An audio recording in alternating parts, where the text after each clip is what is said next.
It is quiet in Mr. Rogers' neighborhood. This was my first and only home. The only company to keep is in the rushing streams and the wind in the trees. It's isolated the way it feels. It is lonely in Mr. Rogers' neighborhood. It was about 3.5 years. There's an indentation in the sofa where I sat all that time. Mr. Roger Alexander was alone until his neighborhood came to the door. He said, I had just given up on people. He said, I didn't want to burden anyone. I didn't want to ask for anything. Michelle Patton owns a cleaning company and responded to a Facebook post about an elderly U.S. military veteran who needed help. And the home actually looked abandoned. She thought she was just going to tidy up, but found he needed much more than that. When I first walked in, I just saw water, which I don't know much, but I knew that was not good.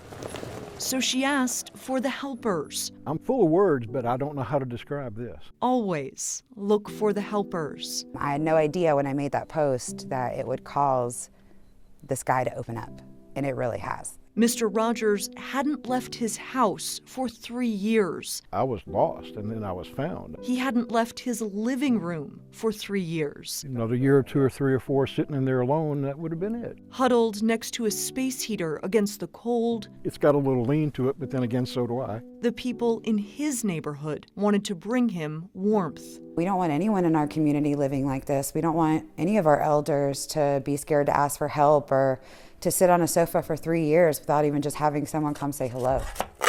So the neighborhood got to work. Hundreds of people volunteering their time and skill, clearing trees, rebuilding the deck, creating room in his home and space in his heart. I'll never be able to repay what they're doing for me. And I hope they know how I feel about it. Michelle says the work is bringing them all closer together. I know what I'm getting, and